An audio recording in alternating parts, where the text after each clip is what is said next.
So again, thank you so much for supporting the Seattle Public Library Foundation and the Seattle Public Library. We appreciate you joining us today. I am so excited to introduce you to our featured guest, Liz Camfiord.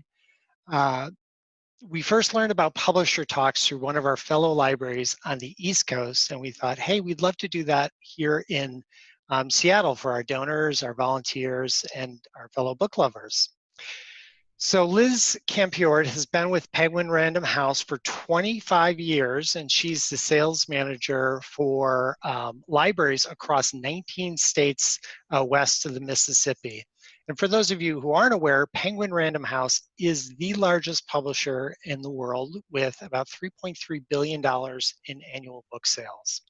So Liz gave us a little preview of the type of presentation she gives, and I highly encourage you to grab a notepad because you might hear about some titles that interest you. And we're also going to send this recording out to you in a couple days, so fear not if you miss something. You'll have a chance to go back and see some of this great content. And Liz has a lot of slides, so I'm going to softly interject myself at about the 40-minute mark so we can take a few of your questions, and then we'll allow Liz to carry on. So those of you who would like to remain with us may do so, and if you need to peel off, you certainly can do that as well. So I'm going to turn it over to Liz now. Welcome, Liz, and thank you for being with your friends in Seattle today. Oh, thank you so much, Brian. This is a great opportunity. I visited Seattle, the library there, the main library in 2019 for ALA's Midwinter Conference, and I was so impressed by the architecture and everything about it. So I'm super excited to talk to you about some summer reading and also some fall highlights, and then a sneak peek to next year. And we publish thousands of titles every season. We have 250 imprints under the Penguin Random House umbrella, and that includes also some publisher clients, so some small presses that we distribute. So I think there's something for everyone in my presentation. It's obviously the focus is stories and creativity, but looking at the selection for this time in our world, the overarching theme really is love and justice and certainly connection and activism. So I'm going to share my screen now and we'll get into it.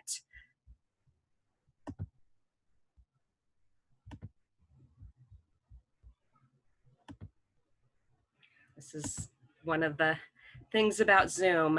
So first I wanted to draw your attention to the virtual events that we are hosting every day at Penguin Random House.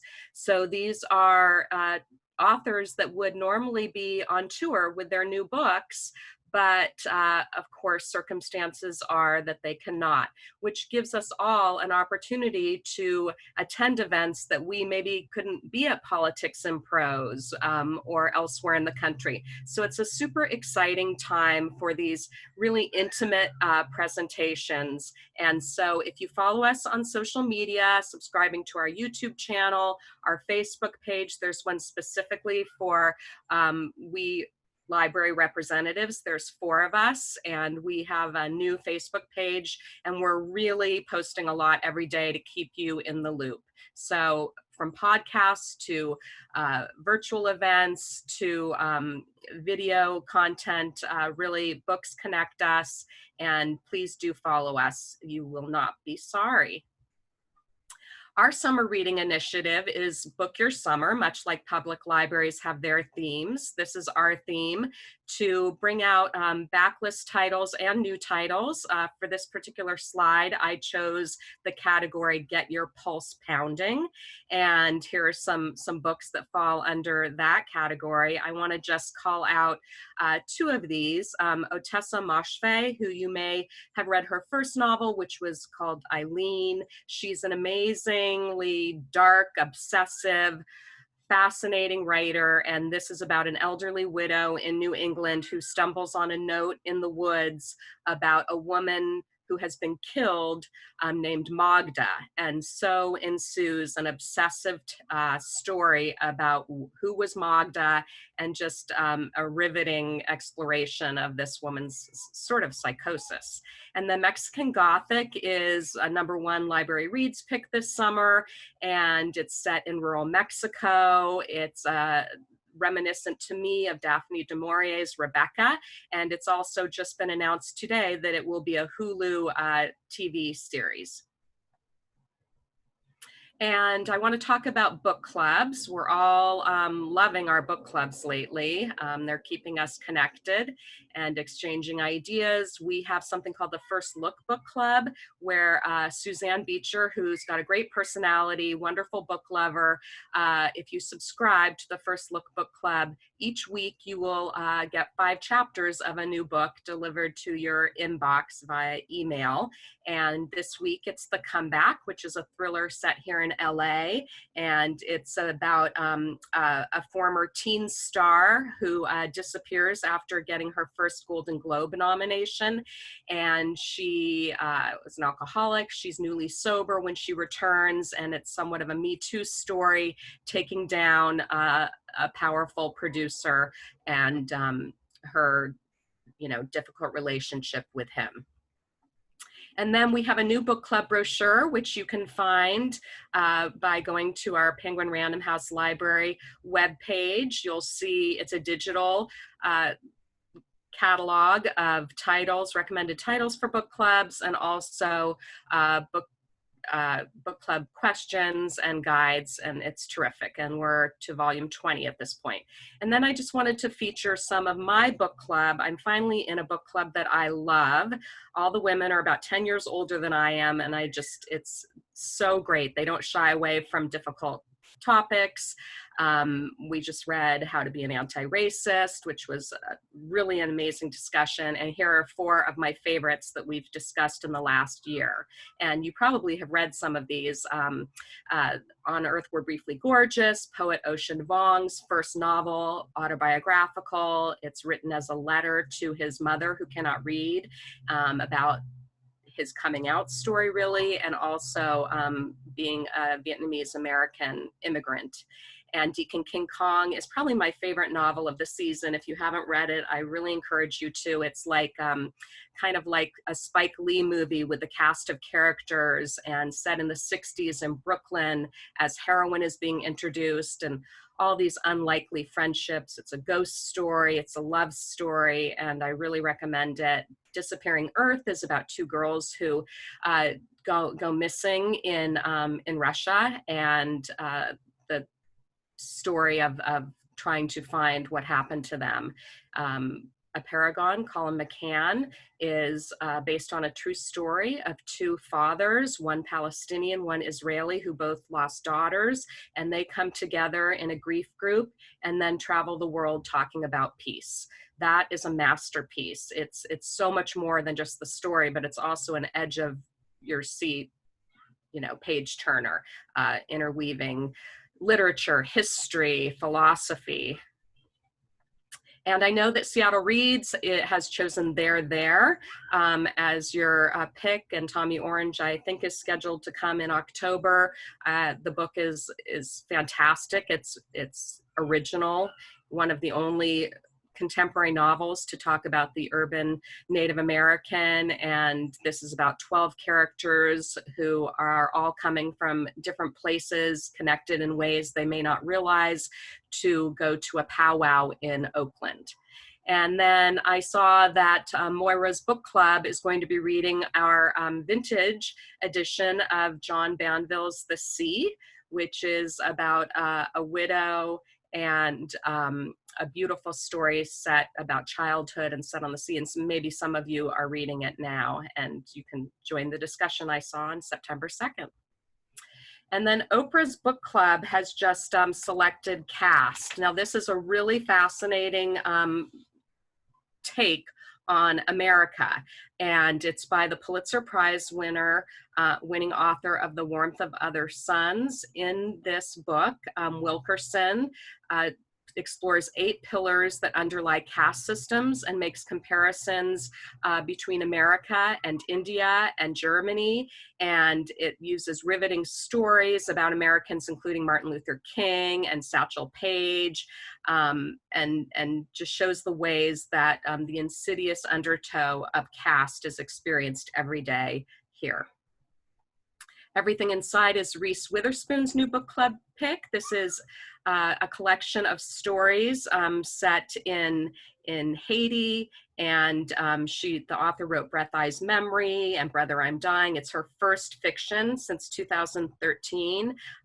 It's interconnected stories from locales from Miami to Port-au-Prince and to a small unnamed country in the Caribbean. And then we have, just look at this collection of book club picks this month. So Good Morning America has The Lions of Fifth Avenue for library lovers. This is of particular interest as it spans 80 years with 2 generations of women who work in the New York Public Library, and a series of book thefts that they have to deal with. And then Blue Ticket is somewhat of a Handmaid's Tale futuristic tale, and that's Belle Latress' new book club selection. I talked already about The Comeback. Read with Jenna on the Today Show has selected 2 titles this month, and Here for It is a memoir that she's selected to go along with The Comeback. And so Here for It, I wanted to let you know, is a collection of essays. It's from the senior staff writer at Elle Magazine, and he's the host of The Moth. He's also a playwright. It talks about his growing up, how everywhere he went, whether it was his rich, mostly white suburban high school, his conservative Black church, or his Ivy League college in a big city, he had the feeling of being outside looking in. And this is great for fans of David Sedaris, also because he's quite a humorous writer. And The Vanishing Half, which I'm currently reading for my book club, is about 2 sisters, twins, that this spans 4 decades in the South and also comes to California. One sister lives as a Black woman with her child. The other is passing for white. So it talks about some really topical issues, but the storytelling is really superb, and I think an even more accomplished novel than her debut, which was The Mothers. And these are just books on the screen, books you probably recognize, shows you've probably seen. I've seen probably half of these, and we are constantly having our books adapted onto the screen. Now we have Black Voices and Anti-Racism titles. This is a slide that really spans so many different experiences. We've got Finding Freedom, which is about the personal transformation and spiritual awakening from a Buddhist man on death row in San Quentin.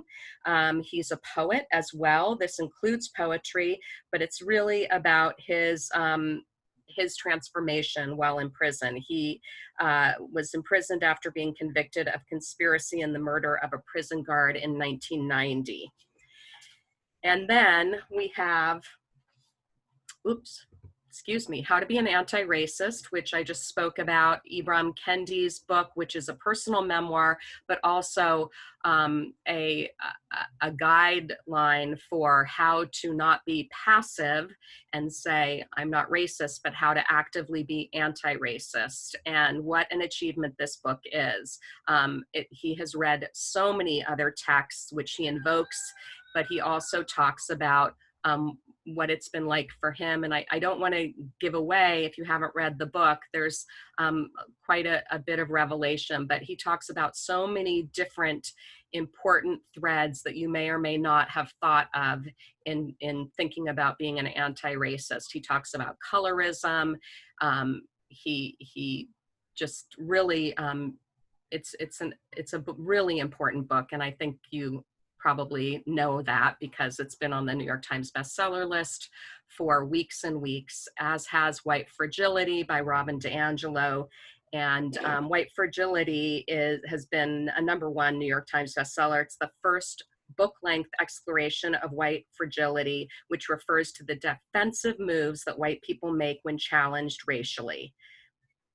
And then Begin Again is James Baldwin was disillusioned by the failure of the civil rights movement to force Americans to confront their issues about race.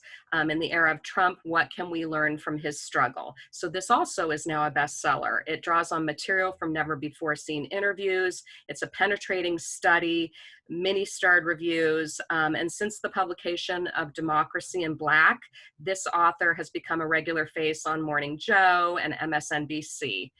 And then Wes Moore, we have 5 Days, which is an account of 5 days in the life of Baltimore in the wake of the Freddie Gray 2015 killing while he was in the custody of Baltimore police. It's told through 7 characters. And then we have an anthology for parents and children. It's an anthology called The Talk, and The Talk refers to the conversation that parents of color must have with their children about the realities that they're going to have to contend with in the kind of world we live in with white supremacy. So this is, the authors wrote in a letter to educators saying that as parents, they saw the need for this book. They had a successful anthology called We Rise, We Resist. This anthology, they say, shows that important conversations about who we are and what we believe about ourselves and others are not limited to Black families, but involve a multitude of cultures within the fabric of America.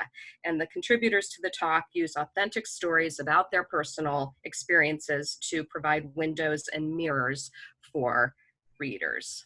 And then we have Biased, which is Stanford psychology professor and MacArthur Genius Grant recipient tackling unconscious bias. And Robin DiAngelo, the author of White Fragility, says this book should be required reading for everyone. And then The Anti-Racist Baby is a board book, and there's also a picture book full of beautiful illustrations and a message of universal love and acceptance based on how to be an anti-racist. Then we have Memoirs of the Moment. These are just special titles that are new or best-selling. I take a look at our rates all the time, and I see what's rising to the top.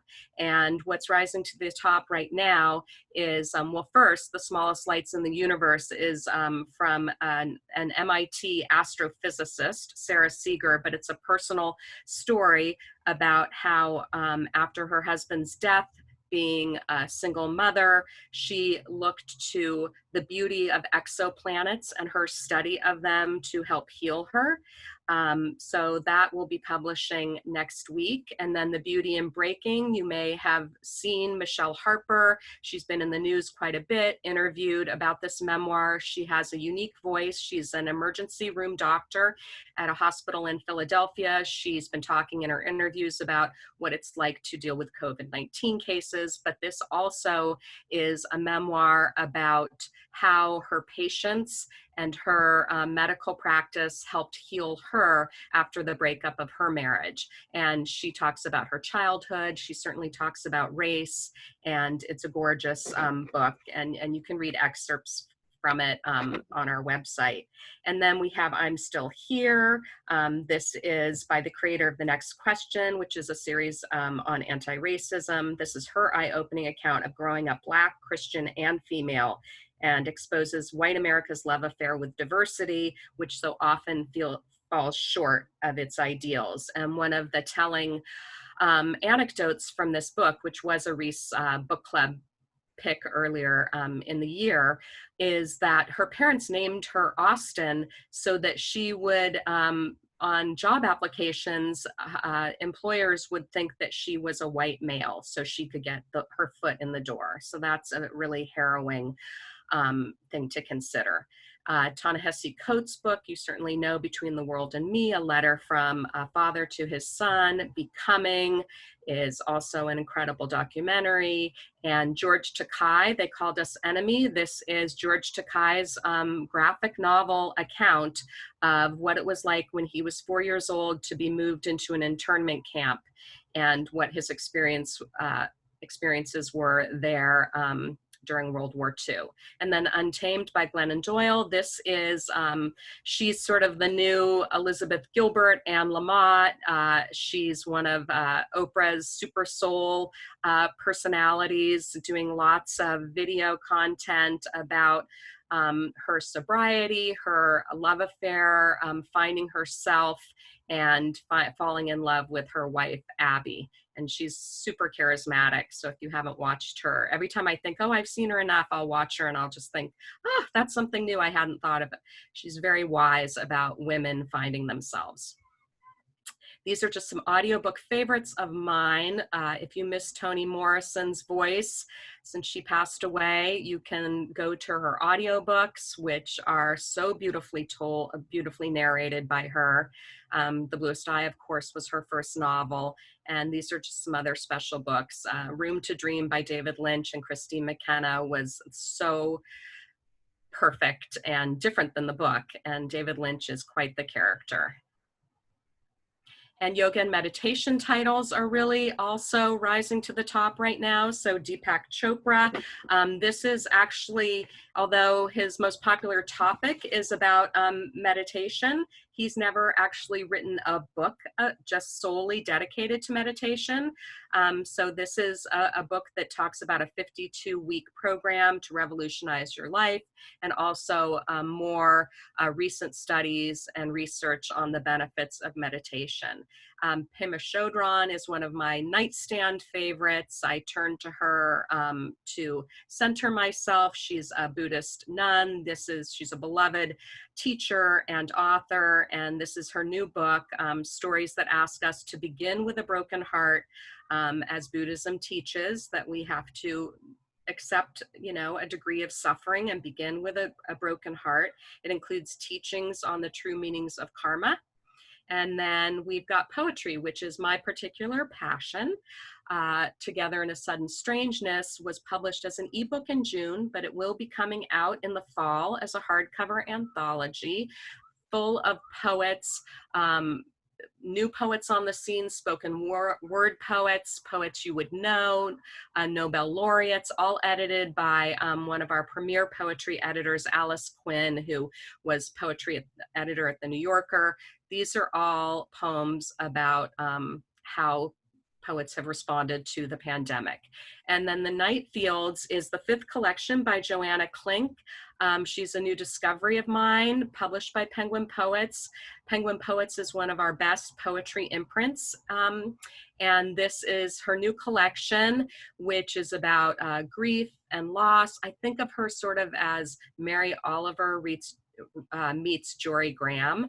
And half of the book is dedicated to poems that were inspired by the artist James Turrell.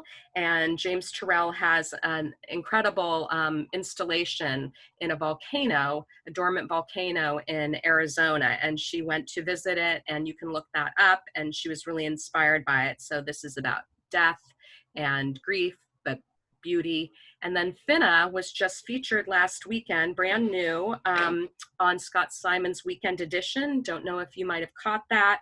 He's a Chicago South Side poet who's now teaching at Colorado College.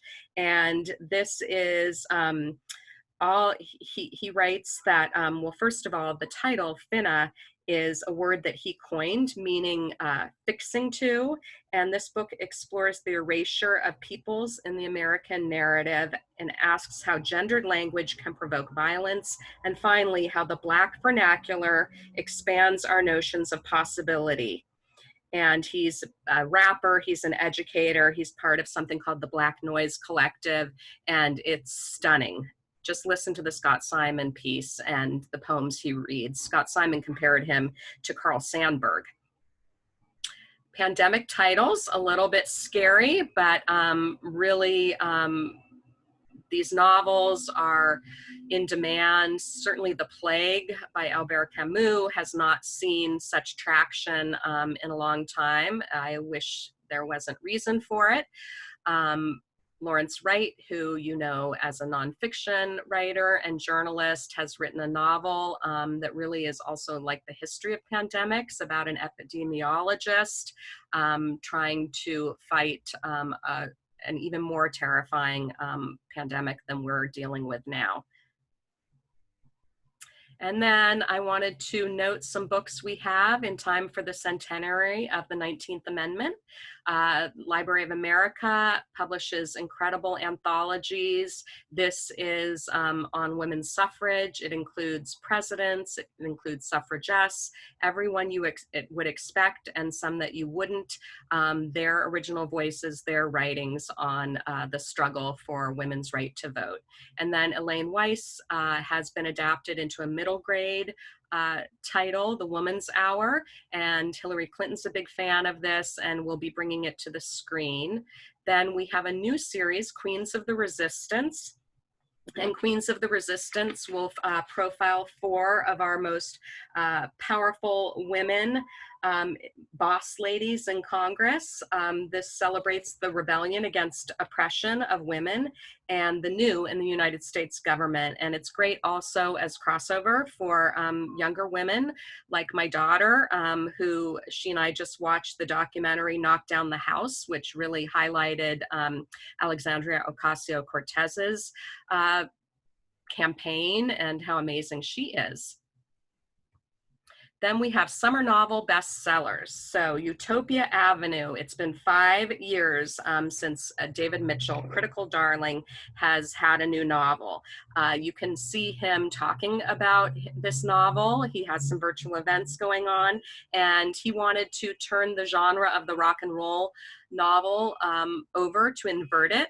And yet he admits that he does envy being a rock and roll in a rock and roll band, because being a writer is a lot lonelier than that, and he would love the spirit of collaboration. So this follows a British band, their rise and fall, shades of Laurel Canyon. It's set in San Francisco too, folk singers, sort of caricatures, but really a tender story about the families that we choose. And Sex and Vanity is a new trilogy from Kevin Kwan, who you know for his Crazy Rich Asian series. Each novel is going to be set in one of the world's great cities. This one is in New York, and in it we meet Lucy Churchill. She's gone to a wedding on the jewel-like island of Capri, and she meets a man. She's always struggled between her Asian American mother and her white father, and she identifies more with her white father, and she falls for this Asian American man, and it's got all of the sort of decadent trappings of a Kevin Kwan novel, but it's also got this really important cultural story. And then Hamnet, Maggie O'Farrell is so beloved in England. She certainly is popular here as well, but this novel is taking her to new heights. It's a story about Shakespeare's 11-year-old son who died of the bubonic plague. It's a story of Shakespeare's marriage, of a mother's grief, and Maggie O'Farrell is a gorgeous writer. And then we have a debut. So there's a picture of me in more social times at a cocktail party with the author Kate Reed Petty. She also, since this book just published, has been doing a lot of events, which I have watched, and she's fabulous. She'll have a long career with us. True Story is about a ghostwriter. The main character is a ghostwriter who's used to telling other people's stories, but when it comes to her own darker past, which is the aftermath of a sexual assault encounter, and it has shades of the Brett Kavanaugh story. She was certainly inspired by the Me Too movement to write this novel, which she says is really about who gets to tell what story. And then we have some global fiction. So these are set in different parts of the world. They certainly are gorgeous together. A Burning has been out since June. It's a debut about three unforgettable characters who seek to rise out of their circumstances in contemporary India. To me, very reminiscent of Arundhati Roy's The God of Small Things. It's also a novel of political upheaval, as that one was. In it, one of our main characters, Javan, is a Muslim girl from the slums. She's determined to move up in life, but she's accused of executing a terrorist attack after she makes a careless comment on Facebook. And the author arrived here, attended Harvard. She's a young author, and again, we'll see more from her. Then The Death of Vivek Oji, also just published. It's a new novel, an adult novel from the author of Freshwater, who also wrote a middle grade novel called Pet that came out last year and has won lots of awards. This is set in Nigeria. It's about a family's struggle to understand a transgender child. It's about what happens is given away in the title, but it's about the family. It's about the society and culture of Nigeria. And then Arya has been reviewed by Margaret Atwood, who calls it a Dr. Zhivago of Iran. This is set in Iran. It follows a 1950s wealthy family who's wealthy in oil, but socially and politically, it's a volatile time. So this is very much about the revolution in 1979. It's highly autobiographical. It talks about the characters being so excited about the revolution and the promise it would bring, and then disappointed after the rise of Ayatollah Khomeini. So that is some great, and then we're going to Paris. We're going to Paris to talk about first the Margot Affair, which is loosely based on Francis Mitterrand's Secret Family, and it is the story of 17-year-old girl who's got a politically powerful father, and she has to live sort of in hiding with her mother. Then we have another debut called This Little Family, and This Little Family is another novel about secrets. It's a striking debut novel. It inhabits the mind of a young married woman who's driven to extremes by disgust and dread in the aftermath of a rape. It's similar, you might say, to Big Little Lies or Sharp Objects. It got a starred review in Publishers Weekly. The author is French, and she now lives in Berlin. And then Jane Smiley. It's been a while since we've had a new Jane Smiley novel, and this is a great crossover. It's actually for all ages.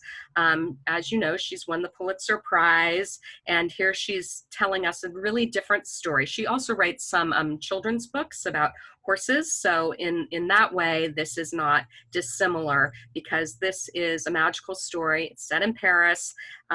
It brings together a horse named Perestroika, a dog named Frida, and a young boy who lives in seclusion with his great-grandmother. It's a celebration of freedom and love for readers of all ages, as I said, and it's seen through the eyes of the animals. It's humorous. It's like a modern-day Wind in the Willows. And for something really different from that, we've got three really powerful nonfiction titles this month and early next month, written by correspondents. You probably have seen Jeffrey Toobin's new book, True Crimes and Misdemeanors, and this is certainly, he wants this to be seen as a true crime novel. He's the CNN's chief legal analyst. This is based on dozens of interviews with prosecutors in Robert Mueller's office, asking the question, how has Trump been able to get away with so much, and after all of these accusations and all of this evidence? So Evil Geniuses is next. This is by the co-founder of Spy Magazine. Ken Burns, I think, sums this up really well. He talks about nostalgia is the antithesis of history. In this book, Anderson brilliantly exposes how nostalgia, the strategic oversimplification of our past, has erased complexity and friction from our country's narrative to serve a single goal: to preserve the status quo for the benefit of those in power. And then we have The Quiet Americans, which looks is by the author of Lawrence of Arabia, which was a big bestseller. This is the story of 4 spies during the Cold War, their intertwined lives. They began with a common purpose of defending freedom, but the ravages of the Cold War led them to different fates. 2 would quit the CIA in despair, stricken by moral compromises they had to make. 1 became the archetype of the duplicitous and destructive American spy, and 1 would be so heartbroken he would take his own life. This is getting tremendous reviews, and I urge you, if you're interested in espionage, and certainly these stories are really intense and say a lot about our country. Then we have civil rights and criminal justice titles. When the Truth is All You Have. This is by the founder of Centurion Ministries, which is the first organization in the United States committed to freeing the wrongly imprisoned. It's a riveting story of devotion, sacrifice, and vindication. The author was Joe McCloskey, was at a midlife crossroads when Jim McCloskey, when he met the man who would transform his life as a chaplain at Trenton State Prison. Jorge de los Santos was a heroin addict who'd been convicted of murder years earlier and claimed he was innocent. So this is that story. It also was the inspiration for John Grisham's novel, The Guardians. He based his character on McCloskey's life. Then we have Waiting for an Echo, which is Dr. Christine Montrose. Her book, she's a psychiatrist, and she started to notice how so many of her patients, after they left her care, wound up in the legal system. So this is a riveting story, a really well-researched story, proposing intense prison reform in America. And Sister Helen Prejean, author of Dead Man Walking, said Montrose's expertise is in how the human mind functions and malfunctions is the golden thread through this work. Then new, we have John Meacham writing about John Lewis, which actually includes an afterword by John Lewis, tons of interviews about his life as a civil rights activist, and all of the years of service that he did. And since his death, the tributes to him and the importance of his life has never been more in the news. And it includes a lot of photographs too. Then we've got historical fiction. So Ann Patchett said of Atomic Love, this is a novel of science, love, espionage with beautiful writing, and a heroine who carves a strong path in the world of men. As far as I'm concerned, there is nothing left to want. This is set in Chicago in 1950. Our main character, Rosalind, is a physicist working on the Manhattan Project. She's also in a passionate love affair with her colleague.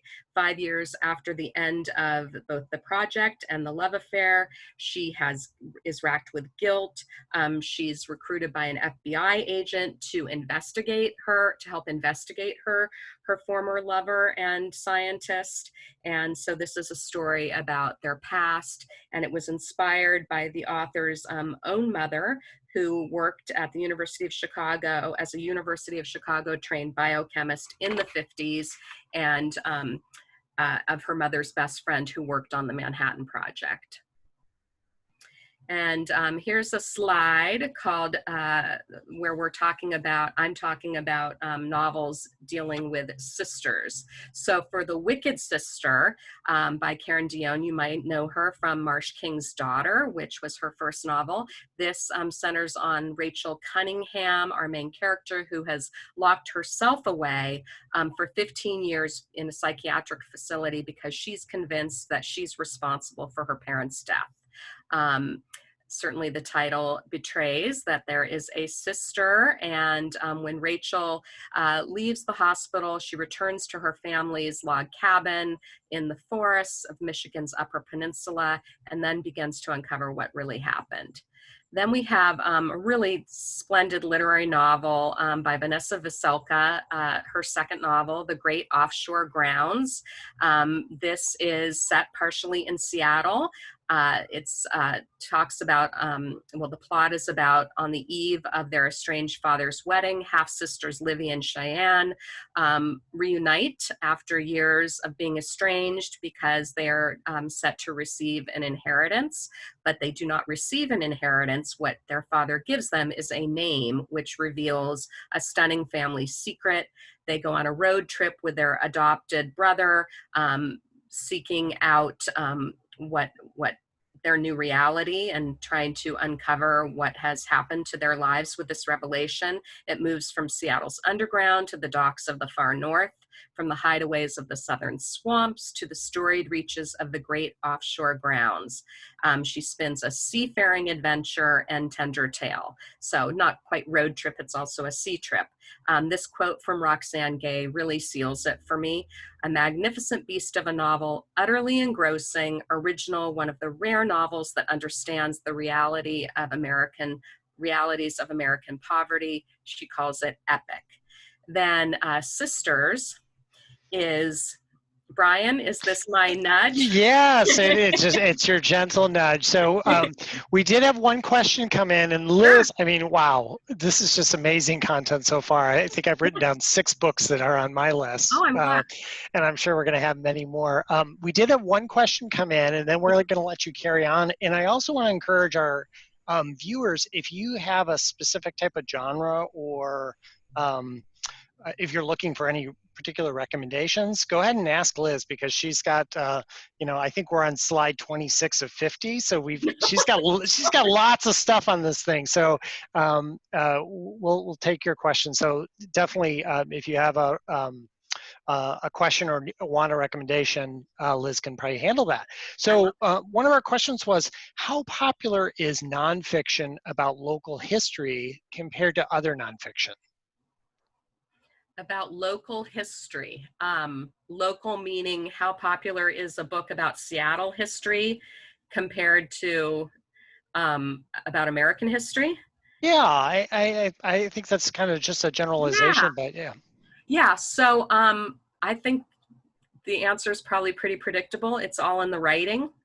I mean, we've got, let's think about, what was the name of the book about the Seattle rowing team that was so amazing? Boys in the Boat. Boys in the Boat. So some people could say that had a regional story, but the writing and of course the Olympics, so maybe that's not a great example, but to me it's all in the writing. But yes, when I look at my libraries and some of the events they have for local authors when it's nonfiction, a lot of those books I have not heard of. So maybe that partially answers the question. It depends on how interesting the hook is and the writing.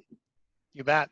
Okay, so how about Joan has a question about your favorite books about women in World War II. Oh my gosh. Okay, so my favorite books about women in World War II.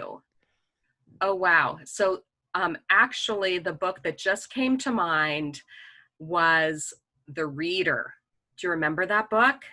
I have not read that. Oh my gosh, The Reader by I can't remember so it's such an incredible story. They made a movie about it starring Kate Winslet. And oh yes, yeah. So good. I don't read, my particular passions are poetry and contemporary fiction and memoir. I'm not your biggest historical fiction reader, but that's one I would highly recommend, and we do happen to publish it. Great. So why don't we let you carry on with some slides? And again, knowing that we advertise this event at 12:45, if you need to peel off, feel free. But why don't you carry on for a few more minutes and show us some other titles in your deck? Okay, great. And maybe I'll just go a little fast so I can at least put them in front of you. So Betty, this is really set in the Appalachians. If you liked Where the Crawdads Sing, the nature writing in this book is amazing. Indy Next is that badge there. That means that it's been voted on by independent booksellers as a favorite book. So this is also autobiographical about really the education of a writer. Then we're into fall. Picks of the list, literary fiction. So Yaa Gyasi, super popular with her first book, Homegoing. Transcendent Kingdom is the story of a Ghanese family in Alabama. Starts at Stanford University. It's about the main character is a scientist, and she is, well, she's getting her PhD, and she's studying mice and their response to rewards. So because her brother had been an addict and she's very interested in addiction. So this is about addiction, depression, and it goes from California to the South. What Are You Going Through? Sigrid Nunez. You can read this sort of as a sequel to The Friend, if you know that book, which won, I think, the National Book Award. So Sigrid Nunez is writing about a woman who has decided to be an empath. So she just listens to everybody's stories and takes on their troubles. And you'll see how that works out. Then Nick Hornby, he is called by reviewers as the bard of the everyday. I've been selling him since High Fidelity. So this is a love story, an unlikely love story. It crosses race, it crosses class, and a really positive, beautiful story. Think of like About a Boy or Juliet Naked, and you've got the sort of a similar tone. Fantasy favorites. So Naomi Novik is a rising star in fantasy, and this is her new book. And then we have The Archive of the Forgotten. So this is the second novel from Hell's Library, and it's about books, unwritten books whose characters can come to life. And the books in this library start to bleed their ink. And so for library lovers and bibliophiles, it's a beautiful, great story. And so Liz, we just had a question come in about who might be a young author that you're really excited about. This particular supporter says that she's fallen in love with Ocean, I believe it's Vuong. Me too. But do you have other suggestions for young authors? Well, Yaa Gyasi is a young author. I do have suggestions. These are the questions that I'm going to think of afterwards and say, oh, I should have said that. So I'll say Yaa Gyasi. Also, the book I was talking about, The Sisters, that author, Daisy Johnson, would be another. Poets are also good, like Olivia Gatwood, Life of the Party. She's a young poet I'm excited about. And so, but Great. I would love people to follow me. Like, these are things I'll put on our Facebook page. And if you like us there, you can see what else and what my colleagues recommend too. And by the way, we're going to, if it's okay with you, we'd like to send out your slide deck to all of our viewers, because I think people are just loving the content that you're providing. Good, yeah. Oh, I'm so glad. It took me a while to put together, so I want to share it as widely as possible. So here are two books for bibliophiles. We've got The Midnight Library. The premise of this is that between life and death, there's a library, and within that library, the shelves go on forever. Every book provides a chance to try another life.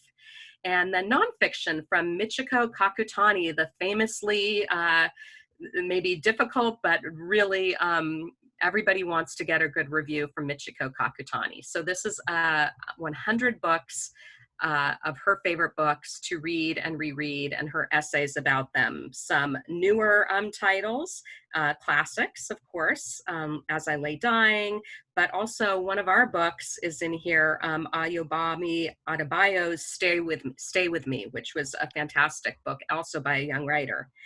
So that is something unique.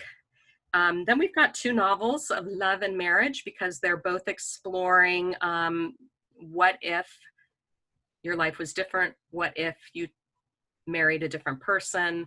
And so Jodi Picoult, we know her, this is like her 40th book or something. Actually, it's her 26th book.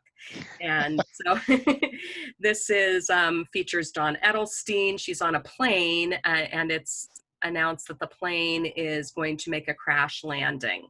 And so as she's preparing for this crash landing, of course, everybody's lives, her life is reeling in front of her. And the first person that comes to mind is not her husband, who's back in Boston, but the man that she broke off with, who is an archaeologist in Egypt. When they have a safe landing, the airline says, you can travel anywhere on us. Guess where she goes? Egypt. So, and Big Door Prize, Emma Walsh, My Sunshine Away was really a fan favorite, librarian favorite too. And this is about a kind of a time machine in a drugstore that you can go in and change your life. And it's set in the South. And again, similar questions. So Liz, I'm going to interrupt you one more time because we have another question that came in, and I'm sure it's probably a question that you get a lot regarding publishing. But Eleanor, who's one of our just fantastic supporters in our library community, she asks, how realistic is it for a centenarian, I have a hard time saying this, a centenarian who has written a memoir about growing up as the eldest daughter in a large Italian immigrant family during the Prohibition and Great Depression, to be picked up by a major publisher. So several of the chapters have been awarded finalist ribbons in the Pacific Northwest Writers Contest. But so how hard is it to sort of break into, to have your works recognized or be seen by a major publisher? Oh my gosh, well, I would think that age would be on, I mean, wouldn't you want to hear from 100? I mean, if the writing is solid enough to win those prizes, it just seems like what a fascinating story to span that many years. How hard would that be? Well, I'll tell you this, when I began working for this company 25 years ago, I was able to send in manuscripts that I would just find without an agent and like say, I really love this book, and it would go someplace, you know. I mean, I only had a couple of those published, but we were invited to do such a thing. Now with self-publishing, with all of the changes that have gone on in the industry, it is not very easy to get at least a publisher of our size to pay attention without an agent. So it's a catch-22. You could self-publish and see if it gets attention, if you can publicize it. And if it gets attention, then you can say, look at the attention it got just as a self-published book. But if it doesn't get attention, then, you know, so it's not easy, but sounds like this Eleanor is doing the right things, publishing chapters, winning prizes, and just, it can be slow going, but and we have a great program at Seattle Public Library called Seattle Writes, and they have a lot of connections to publishing resources and whatnot. So we'll be sure to touch base with Eleanor and get her some information about Seattle Writes. So we're coming close on time now. I think that you had kindly and generously offered to give some of our viewers some prizes. Can you tell us a little bit about what you have in mind? Okay, so what I have in mind are some of these books that we've talked about. We have these very cute totes, which I have a supply of, called Borrow, Read, Repeat. And so they're library-themed totes. And I was planning on filling 3 totes for 3 lucky winners, full of finished copies and advanced reading copies, where I have them in my possession, because we're not producing advanced reading copies right now, but certainly we're publishing physical books, so it would be like that. So and Lindsay, our communications manager, she has put everybody's name who's in this call into a randomizer machine. So we're going to announce the winners here in a second once Lindsay pulls those up. So. Liz, is there anything else that you just want to say about the state of the publishing industry or the excitement that you have for the titles coming down on the horizon? Well, we are doing well. We have, you know, I read a little bit. I mean, we all have so much to read. It's hard for me to read much about other companies. I read shelf awareness, you know, but to just keep knowledgeable about what we're publishing and what we're doing is, you know, that more than fills my day. So I will just say that Penguin Random House is really doing well. People want to read. People are turning to, I mean, I say I'm a poetry lover. Poetry is just soaring right now. People want these intimate, you know, complex but supportive books. And so, yes, escapism, fiction is one thing I'll tell you is our CEO, when she did her town hall, you know, she said fiction is just soaring right now. And it was a little, I want to know that people want to read nonfiction, that they want to make changes in our society. So I get it that people need a break, but I don't want people to be afraid to tackle the tough issues. So. Great, great. So we're going to ask Lindsay to join us right now to announce our lucky winners. So Lindsay, oh, there you are. Welcome. So whose day are you going to make with a beautiful book bag? So we have 3, right? That we're going to give up? Okay. First is Ellen Carlin. Congratulations, Ellen. Yay, we have virtual applause in the background. Number 2, we just have a first name, like Cher. We have Jeanne, Jeanne, but I believe we have your information on the back end so we can get that to you. And finally, we have Mary Jane Gazdick. I hope I pronounced that correctly, but our wonderful supporters and winners today. Thank you. Great. Well, great. Thank you, Liz.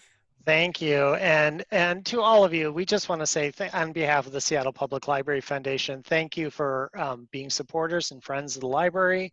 I also want to reinforce that if you would like reading advice, you can always go to the Seattle Public Library's website, spl.org, and go to a tab called Ask Us. It's right on the front.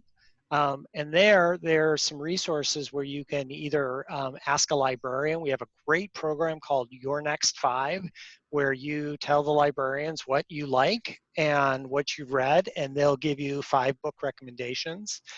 You can also go there to suggest a title, like if you see something.